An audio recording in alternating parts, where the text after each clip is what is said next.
Thank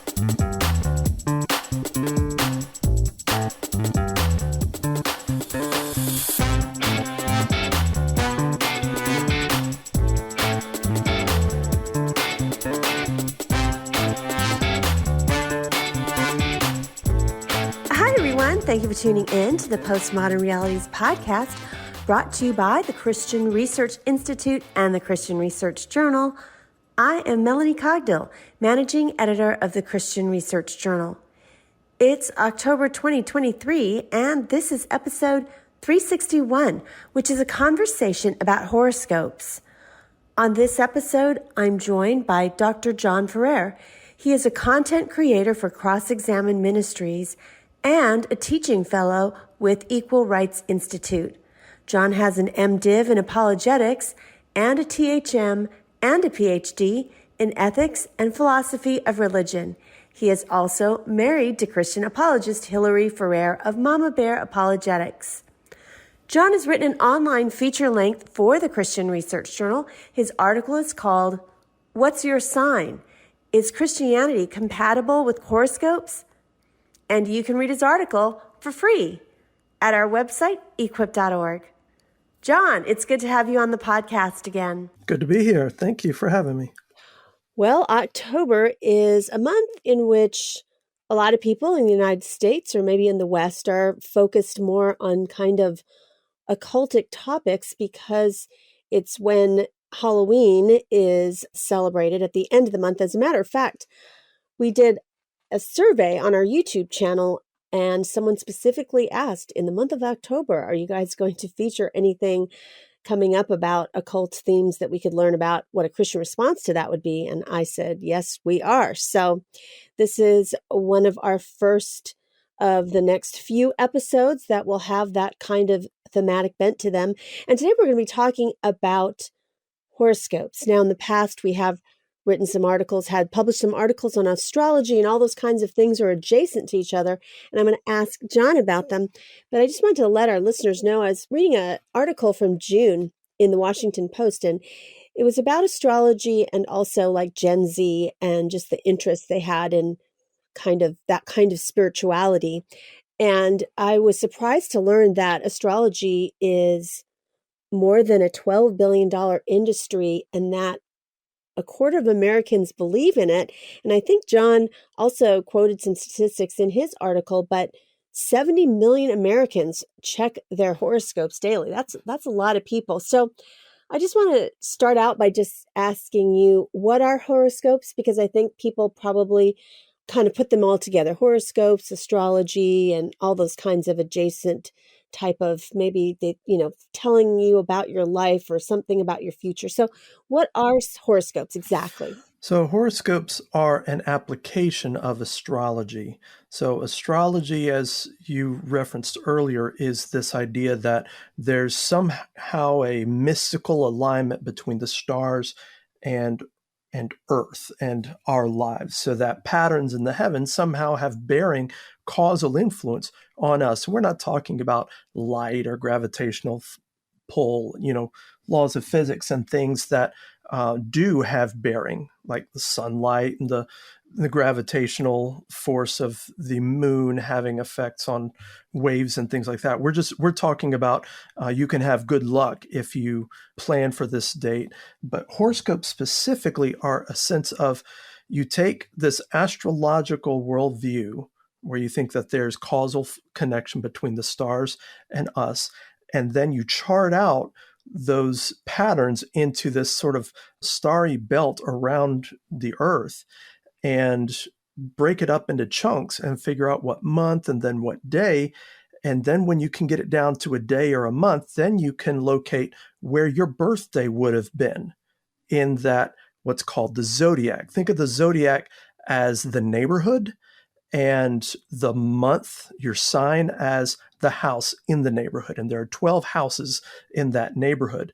And your birth date, if it occurs, say, in Sagittarius, that's supposed to signify that you're going to have certain patterns and predictive forces from the stars that bear upon your life. And when people are checking their horoscope, often that means they're checking a daily column in the equivalent of a newspaper or whatever the internet version of that would be now. They're checking their horoscope column to see what that natal chart of their birthday or birth month has to say about their life today.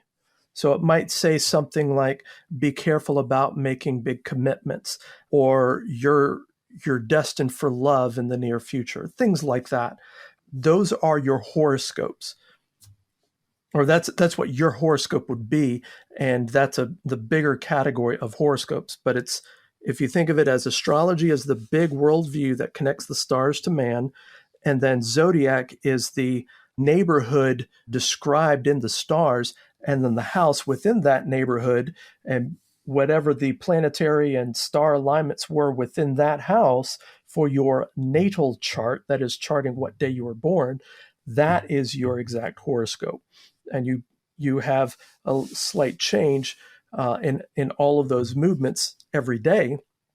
And so you can get a new horoscope every day. Well, this is really interesting. Horoscopes and your astrological sign, they remind me a little bit of some of those personality tests. And I wonder if that's what really makes people resonate with them. For example, I was looking at the various different astrological signs. And so let's say somebody was born at the end of June, so they would be a Cancer. And so they would read this and be like, this is so me, because it says this. It says the person who's a Cancer is motherly, nurturing, and compassionate, but also very moody. So maybe somebody who was born at that time of the month in June would be like, okay, that's my astrological sign. And it is so hits the nail on the head. Those are characteristics that describe me. I'm moody, but I'm compassionate. So I think people really resonate with that. So I'd like to know, do horoscopes work? And is there really any scientific merit to them? Because again, someone could be reading their astrological sign and say, wow, that describes me exactly. You said hit the nail on the head. It's more like hitting the side of a barn. The way that horoscopes, quote, work is by being very nonspecific, very broad, effectively using parlor tricks and psychological biases to sound personal when they're not all that specific, to sound precise when they're actually pretty broad. So when they mention character traits and virtues, they're probably in the ballpark of something most anybody can relate to. A science experiment was done a while back to test how horoscopes work, where it was informal, the original version of it was, but a professor basically drew up everybody's horoscope, and they had a seating chart, and he laid that horoscope on everybody's desk and said, don't look at anybody else's, just look at your own. And then he said, when I tell you, flip it over and read it. And they flipped it over, they read it, and he said, okay, tell me, from everybody in here, who felt like this horoscope was at least broadly accurate in describing their life? And like 70% of the people raised their hand. And then he said, okay, now look at your neighbors. And it turned out they're all looking at the same horoscope. And that's how horoscopes generally work. They work using biases, cold reading, guessing, and things that are generally safe predictions. Often horoscopes, from what I've seen, tend to appeal more to women and tend to play off of women's intuition, feeling, and sensitivity and social cueing, and tends to kind of manipulate and play on that to give us a false sense of knowledge when it's not really telling you anything either that you didn't already know or anything specific enough to be especially helpful. So they give the facade, the false appeal of empowerment and knowledge when it's not really that informative. And then, of course, it really is pseudoscience. It's not specifically predictable enough to where you have testable claims made. So there is no real scientific merit to be found in anything the horoscopes do. But does that mean they don't work? Well, not quite, because all you have to do is use common sense observation and educated guessing, and you can make predictions about people's lives. You just have to keep it broad enough so that it sounds like you are using some kind of mystical power as opposed to just observation. In other words, horoscopes don't really demonstrate any real connection between the stars and us. They are, at best, amateur psychology from horoscope writers. I've got to give a shout out to D. Carter72, who back in August gave us our most recent review on Apple Podcasts. And that is always such an encouragement when someone does that, because I know that they like this podcast and they want to help other people like it. So here's what D. Carter72 said. The subject is so relevant and gets right to the topic. This person said, I love the variety of topics and examining current culture through the Christian worldview. The question and answer format is great, and the writers, guests, are very knowledgeable.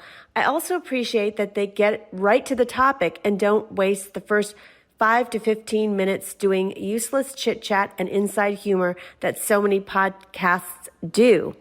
And I have to say, as a podcast listener, while I don't mind that in some of my podcasts, that is true that some of the podcasts that are an hour long or more, there's a lot of banter at the beginning and they don't get to the topic of the podcast. And so we want to give you not the banter, but a full hour or whatever the length of the podcast is of pure content. So we hope that you are encouraged like D. Carter72. And if you are, could you please do us a favor and rate and review us on Apple Podcasts, because that's the main platform when searches come up on the internet where people can see how things are rated. So if you could do that, that'd be great, because it's been a couple of months since we received a rating.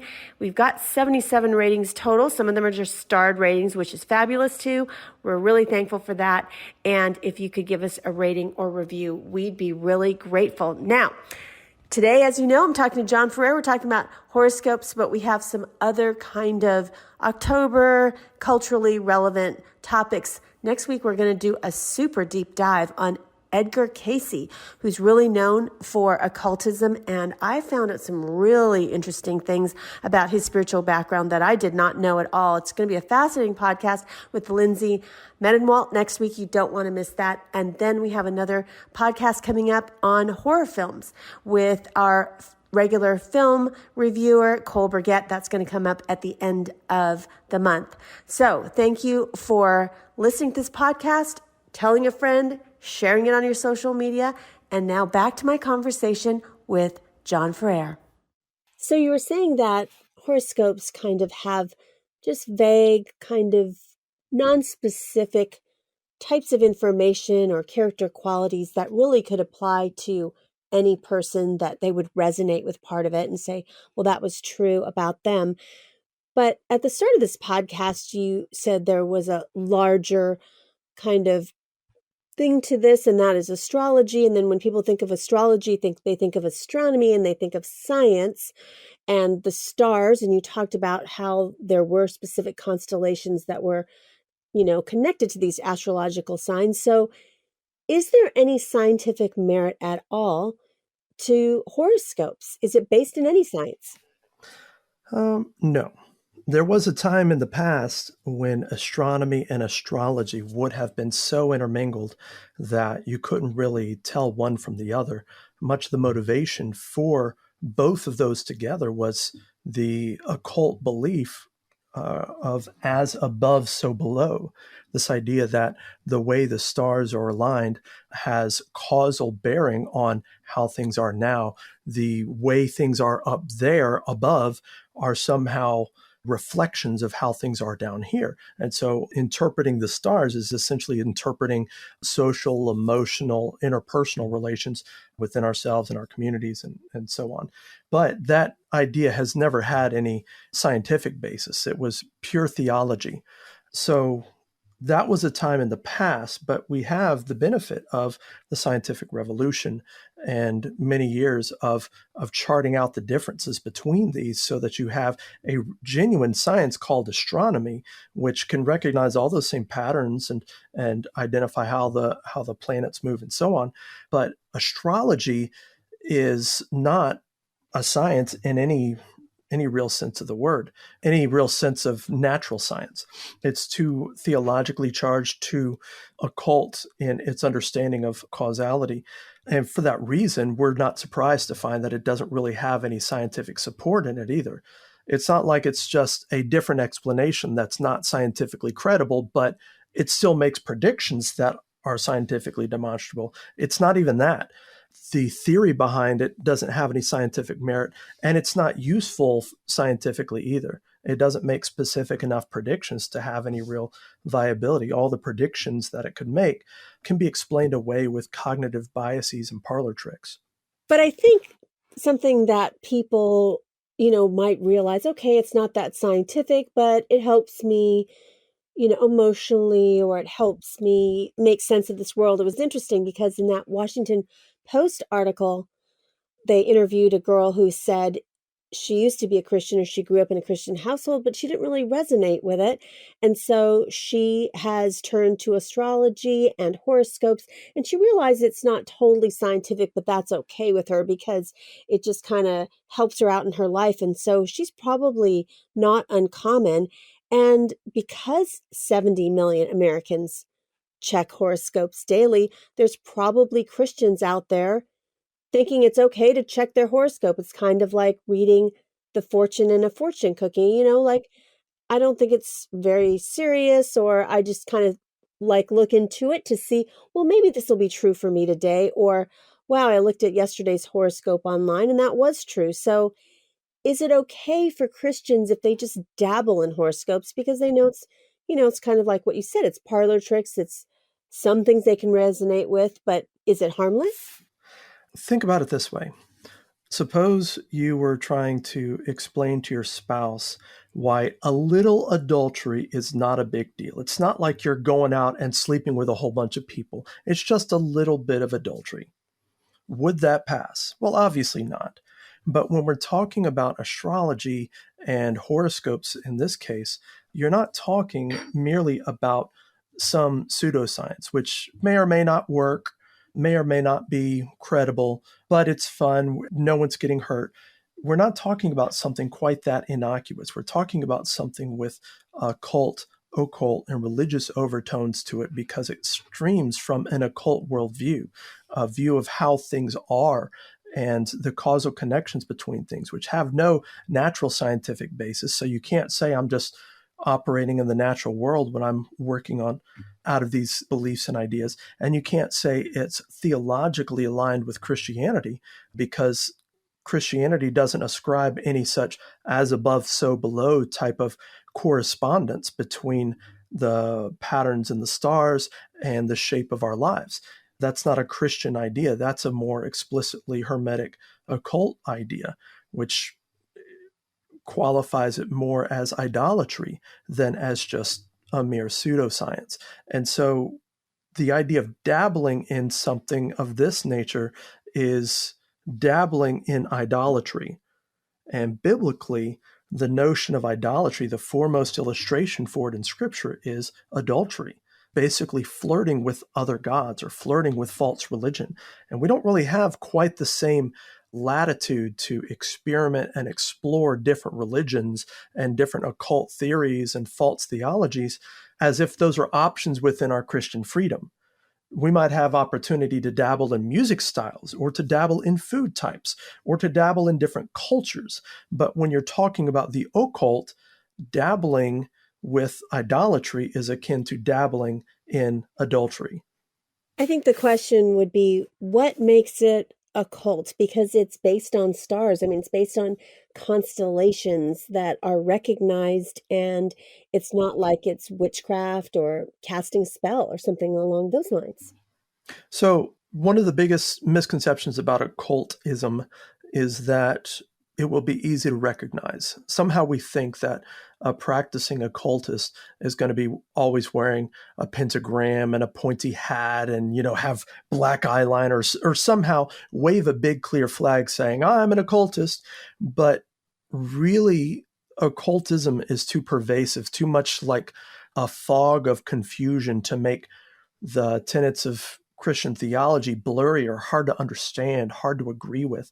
It's more of a fog in that it confuses us and makes us mistake pseudoscience with science, makes us mistake deception and promising lies for knowledge and truth. Occultism, strictly speaking, occult means secret or hidden, and it tends to refer to hidden power or knowledge. And historically, it's hidden in the sense that it's not allowed by normal Christian means or Orthodox religions.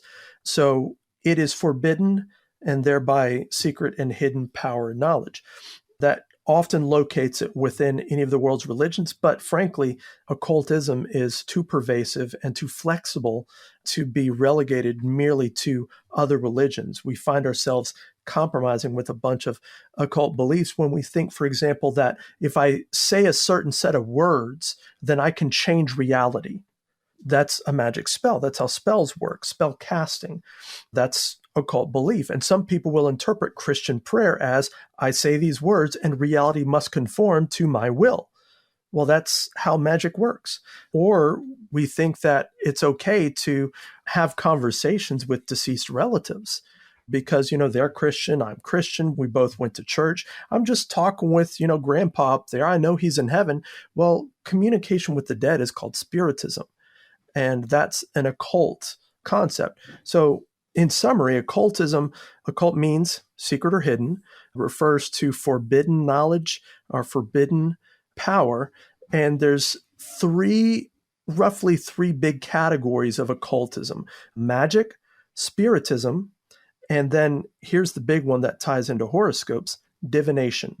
You are divining knowledge from other things that aren't direct, informative things. So it's not like you are looking at tracks in the dirt and discerning, oh, that's probably this kind of animal and not that kind of animal. That would be interpreting a sign through natural means.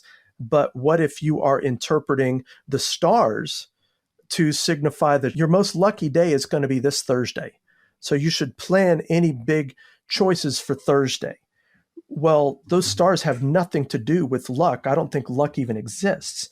From a Christian standpoint, there's providence, there's God's favor, there's God's cursing, there's God's blessing, and then there's other natural abilities available to us, but there's no such thing as luck. Luck itself is a superstitious concept.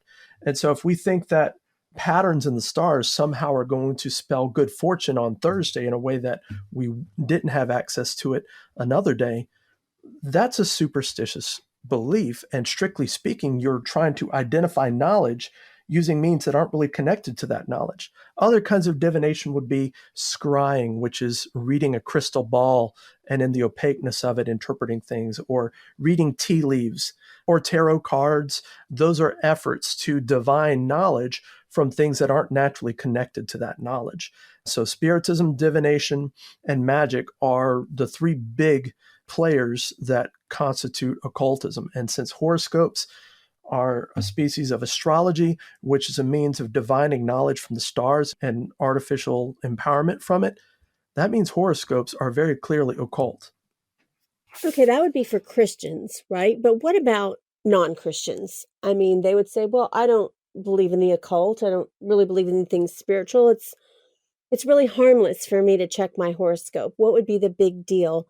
And I think for non-Christians, there is some kind of pull towards it to get some kind of spiritual information from it, just because it is such a huge business. I mean, if it's more than $12 billion annually and expected to grow exponentially over the next decade, it seems to me that a lot of people are willing to pay for this information. So would it be okay for non-Christians to use it?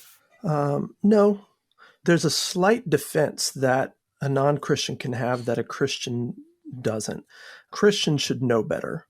We have Christ. We have sufficient filling for the religious void in our hearts in Christ alone. So we've got plenty of reason not to even be all that attracted to occultism and horoscopes. But just because there's that slight difference, that doesn't really mean that somehow occultism is now safe for non-Christians. If anything, the non-Christian doesn't have the amount of safety and security and protection that a Christian would, being in Christ. there's a big issue here for non-Christians in that they're still falling for pseudoscience, which means gullibility and foolishness. You can get dumber by believing false things. But there's also a religious deception going on here where people are latching onto a false empowerment, a false knowledge to have greater security, safety, place, sense of meaning in the world. And any of that deception, delusion, and gullibility is bad policy for a person. So it's not really safe for anybody. It's especially problematic for Christians who are grieving the most valuable being there is, which is God. But for non-Christians, it can still wreak havoc on them. So if we think about discernment, and especially, apologetics is the practice of discernment, we often find that, there's things that are a mix of things. They're good and bad, truth and lies, etc. So when we think about horoscopes, is there any good or truth to be found in it, or are they entirely 100% evil? I mean, one of the things that we covered, boy, it's been a long time. So if you're a new listener, you want to go back into our archives and look up episode 204, where Ann Kennedy and I talked about the Enneagram. And that episode is called The Road Back to Where, a look at self-discovery using the Enneagram. And frankly, the Enneagram has a lot of occult roots, and yet so many Christians use it and feel like it's unfairly maligned, and that they can find some truth in it, again, similar to horoscopes, in that there are things that are true about them and their personality by using the Enneagram, and how they can use that information to work well with other people, like their coworkers. So is there something like that where people would see it like the Enneagram? It's not just 100% bad, but there's some good and bad, and so therefore it's okay? That would be too simplistic to say that if there's partial truth in it, therefore it's okay, because most every lie out there isn't 100% false. Indeed, some of the most pernicious and dangerous lies out there are almost true. If you think of it in terms of military strategy, someone who is almost on your side, but 1% of the time he's a double agent, that person has the most access and can cause the most havoc because they can get the deepest into the defense boardrooms and the big strategy areas and report back to the enemy that 1% of the time, here's what these guys are planning.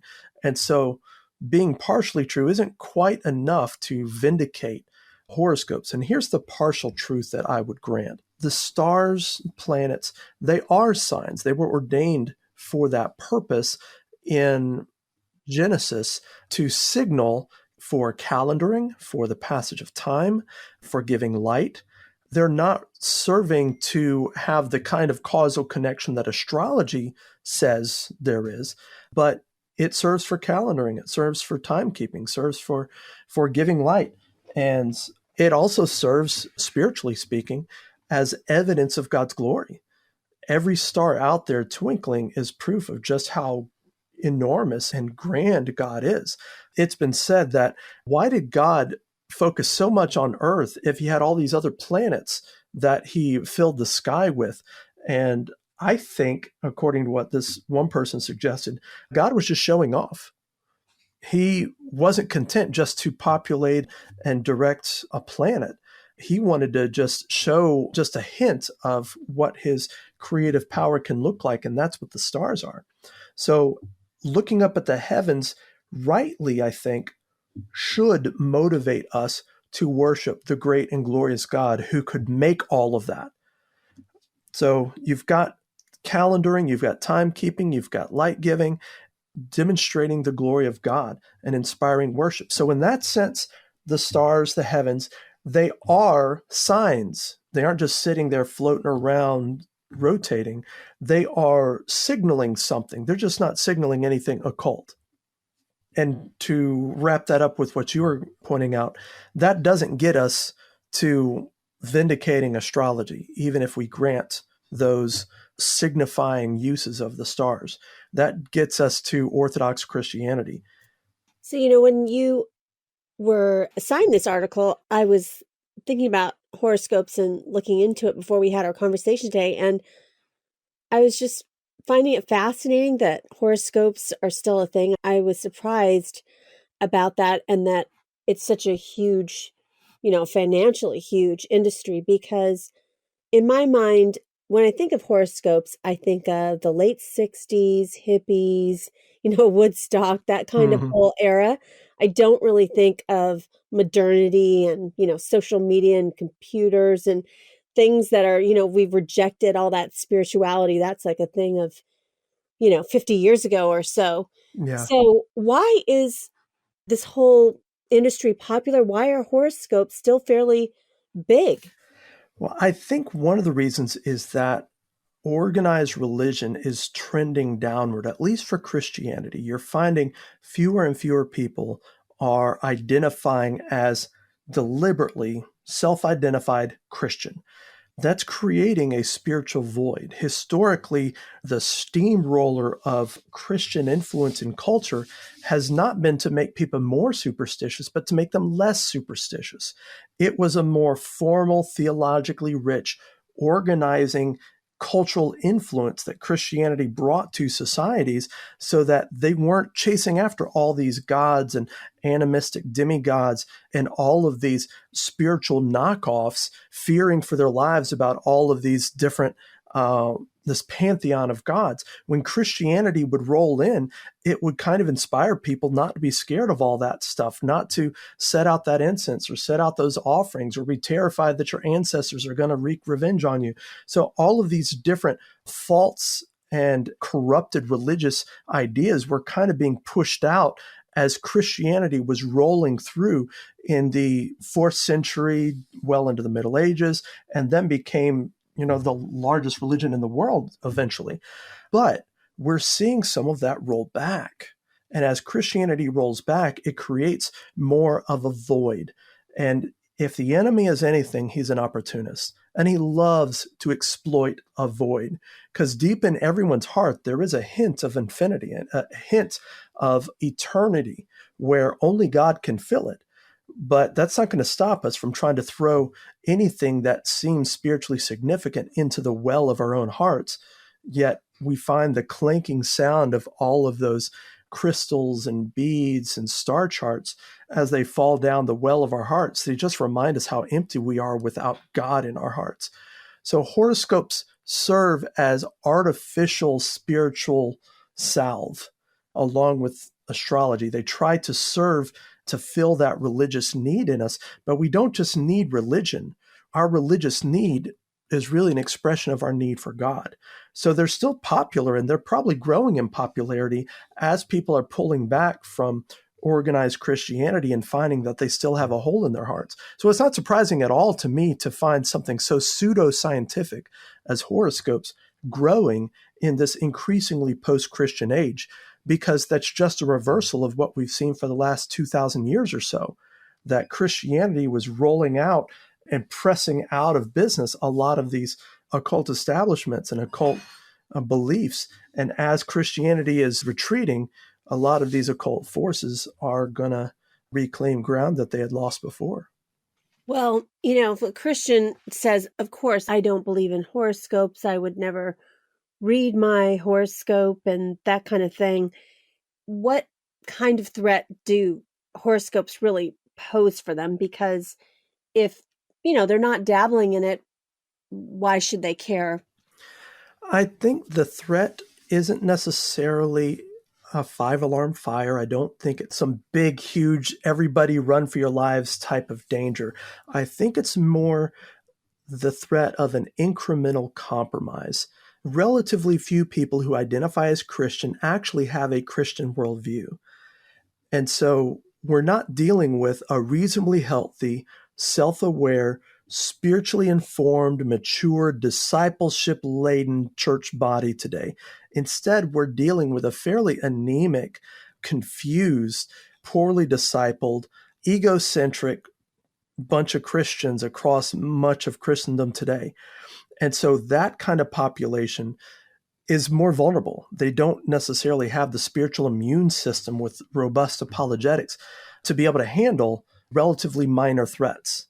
And so they stumble across personality tests and it can feed their humanism and self-centeredness and narcissism. They stumble across some horoscopes and a little bit of it can foster occult worldview, occult beliefs, because they weren't that far from it originally anyway. And then a lot of people, because they don't have a Christian worldview, they don't really even know that horoscopes even run contrary to Christianity. I'm not claiming anything specific about whether they are Christian or not, but everything outside of the saving faith of Christ, they might still have all sorts of other beliefs mixed in there that are part of what needs to be cut away in the course of sanctification. So I don't think horoscopes constitute this big 5-alarm fire, but they are posing an incremental threat, especially in light of how vulnerable and poorly discipled, void of apologetics, so much of Christendom is today. Well, early in this conversation, I asked you if a Christian could dabble in horoscopes, as long as they didn't really take it very seriously. And some of those folks might say, well, but the Bible talks about horoscopes in a very positive way, like in Matthew chapter 2, in the Gospel of Matthew, when the wise men were seeking out the birthplace of Jesus, they consulted the stars and they followed the stars. So that wasn't condemned in that passage. So shouldn't it be okay for us to consult stars about those kind of matters? Well, biblically, the clearer message we have from Scripture is don't mess with any kind of divination. Don't do magic, don't do spiritism, don't do divination. And that's mentioned right in line with don't offer your children as sacrifices to the gods. And don't go whoring around with false gods, because they literally had a range of sex cults to choose from that involved a lot of really devious stuff. And so astrology is mixed in with all of that back in the day. So when they're saying don't mess with any kind of astrology, including horoscopes, don't mess with divination, it was tied to a whole mess of idolatry. So it's, in many ways, you could think of it as kind of a gateway drug into harder drugs, religiously deluding, deceiving kind of influences. So the clear message from Scripture is don't mess with divination, including horoscopes. So let that kind of frame everything else we say here for Matthew 2. So first off, for Matthew 2, it's descriptive, not prescriptive. It's not saying this is what you should do. It's just saying this is what they did. Number 2, the text says it was a star. It doesn't say a constellation, doesn't mention the Zodiac, doesn't allude to anything explicitly astrological in nature. It just says it was the appearance of a star. And a single star isn't quite confirmation that you need to appeal to astrology to get there. Number 3, astrology and astronomy weren't all that distinct back then. I mentioned this earlier, but it's possible that the wise men were doing the best astronomy of their day. And because of the day that it was, 1,000 plus years before the scientific revolution, it was intermingled with astrology. So they could legitimately have been astrologers, but their intent could have been astronomy, and God might have been honoring some of their intent there. Number 4, the clearer biblical texts, as we've noted, because they forbid astrology, they should, as a general rule, trump any less clear, implicit, secondary, indirect texts that might suggest any favor towards astrology. Let the biblical message, the clearer message, override the less clear passages so we don't end up getting ourselves confused. Otherwise, you end up doing what's called proof texting, where the more clear message of Scripture gets trumped because you found a verse that out of context sounds like it might be going contrary to what these other 24-some verses say. 5th, and I think this is especially important, the star could be a spiritual vision. So it's a prophetic sign. It's not an actual star in the sky. It's something they saw that God gave them to give them guidance, because they use the stars for navigation, which is a biblical use. And strictly speaking, it's biblical to use stars for navigation. That's how sailors were able to navigate for years before the compass was ever invented. So they're useful for navigation. And so it could be that they had a spiritual vision of a star in a place that would be useful for navigation. So if it's a spiritual sign, we're still not talking astrology. Or it could be in the inner atmosphere, also useful for navigation, but they're not looking into outer space anymore. They're looking in the inner atmosphere. Either way, they could have used this star for navigation to get to the foot of Christ without having to appeal to astrology. 6th, the wise men didn't even need to appeal to astrology to know there was a messianic signal star prophesied for the land of Jacob. This is Numbers 24:17. So the land of Jacob's Israel. If they had read Numbers 24:17, they would have seen, a star shall come out of Jacob, and a scepter shall rise out of Israel, shall crush the forehead of Moab, and break down all the sons of Sheth. That's from the ESV version. So it was a Jewish messianic prophecy that a star will somehow be connected to this rise of a ruler in Israel. And if these wise men were Zoroastrians, which was a sometimes monotheistic religion back in those days that was based in Persia, which is modern day Iran, then there's a geographical connection where when the Babylonian Empire took over Israel, then the Persian Empire took over Babylon. And so you had an oppressive force over Israel with second-class citizen Israelites in exile under Persian kings. Second, you would have had Israelites in the land of Persia, exiled from Israel. And so you would have had Zoroastrians and Jews in close contact with each other, sharing stories about their monotheistic faiths. So it's very possible that Zoroastrians were aware of Old Testament prophecies because they had something in common in being monotheistic. But Zoroastrianism has never been terribly opposed to astrology either. So the wise men were quite possibly Zoroastrians, were quite possibly astrologers, and they would have had access to Old Testament prophecies such as Numbers 24:17. But altogether, this tells us they could have anticipated a star signaling the rise of a new king of Israel, and they didn't even have to appeal to astrology to be able to see the star and to use it for navigation.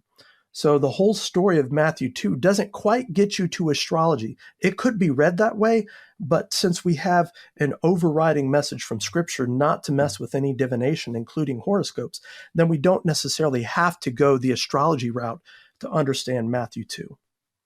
There are other instances in the Bible where people look to what the Bible describes specifically in the heavens and to try to figure out what's going to happen in the future. And one of those times is, end times. Anytime that Christians are wondering about end times and they think that there might be some signs in the sky. What about some of those passages? For example, the Gospel of Luke has a passage in Luke 21, but there are other, apocalyptic type of literature that talks about signs and stars. And so if the Bible's talking about that, shouldn't people look to the stars to find out information about their own life?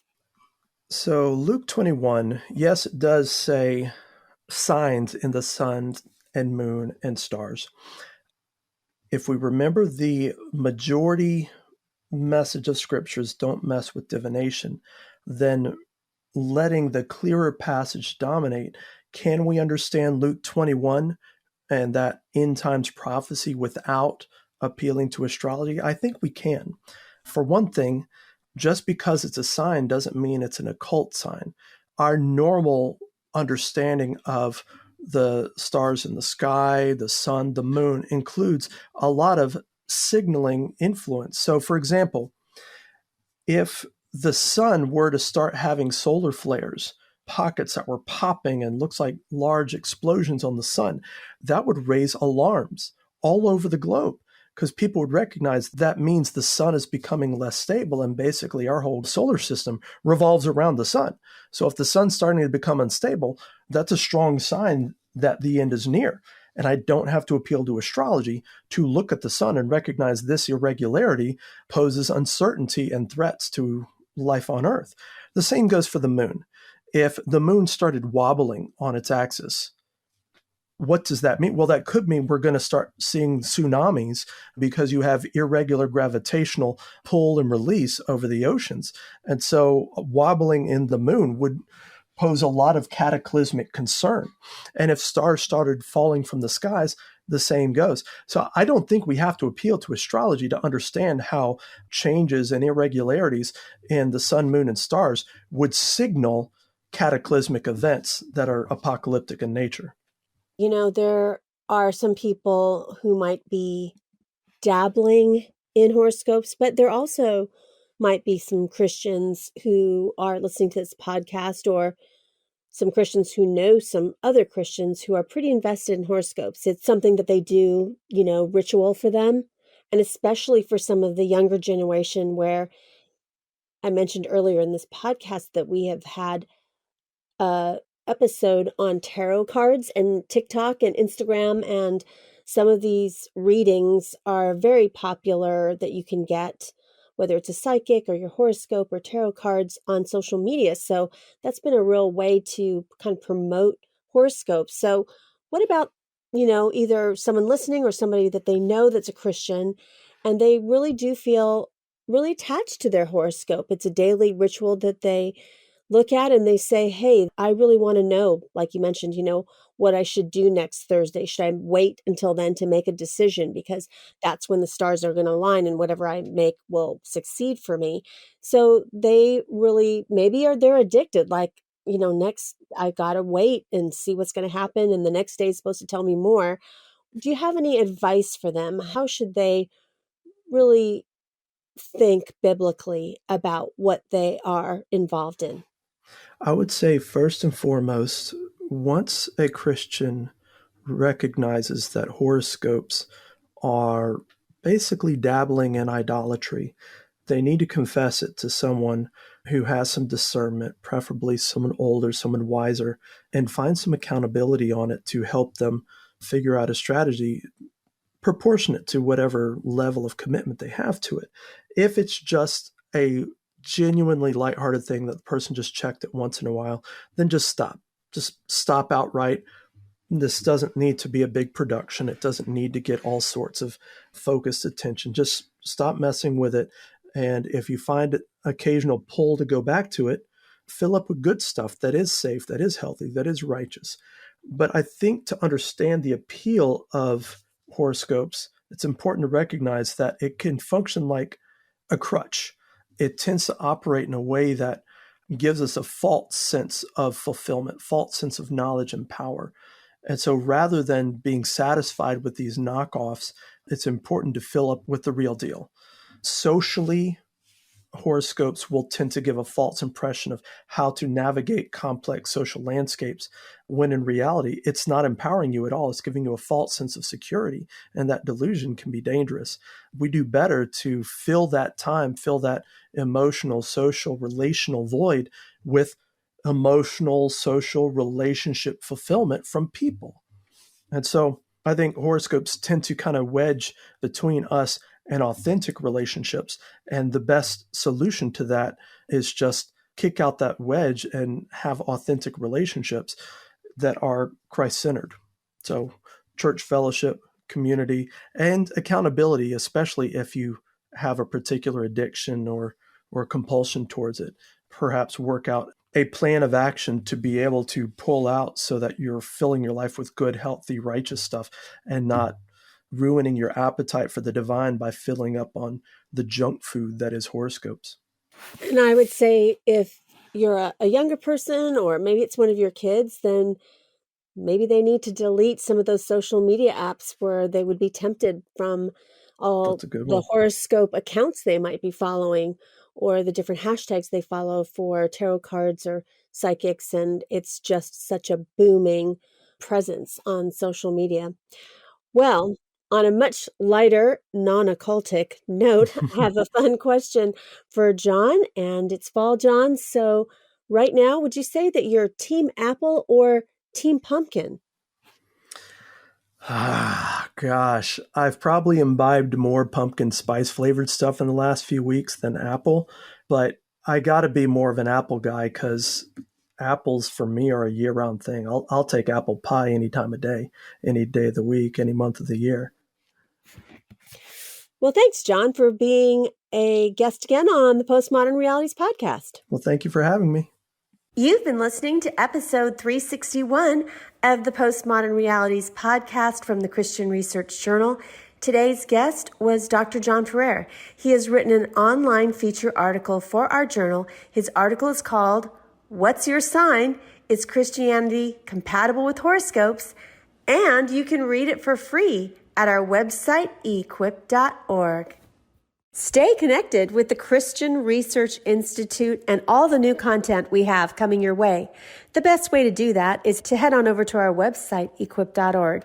There you will find thousands of free resources right at your fingertips, from articles to video to audio, and it's all for free.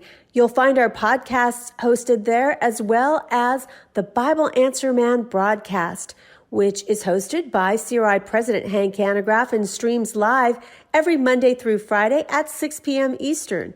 In addition, you don't want to miss out on subscribing to Hank Unplugged, which is the podcast of Hank Hanegraaff. And in that podcast, he has really in-depth, free-flowing, essential Christian conversations with some of the most interesting, informative, and inspirational people. And in addition, he has a new series on his podcast feed called Hank Unplugged Shorts, which Hank goes into the headlines in the mainstream media and refutes a lot of those cultural issues that we have in these short podcast episodes. And there's quite a few of them. You don't want to miss out on them. Now, if you want to find some of this at other places where it's all in one place, really subscribe to our YouTube channel. It's a great way to get all of our content there, our podcasts there, and different individual questions theologically that people have that Hank answers at our YouTube channel. Now, you might be thinking to yourself, I don't know how to subscribe to YouTube. I don't have a YouTube account. Well, actually, you might just have a YouTube account. If you have a Gmail address, you have a YouTube account. Just log into YouTube with your Gmail address and search for Bible Answer Man channel, and please become one of our subscribers. In addition, if you see that bell icon right there on our front page, please click that, and every time that we have new content, you will receive a notification that new content is up on our channel for you to be able to consume. So thank you so much for the ways in which you partner with the Christian Research Institute. We are grateful for you listening and reading and watching.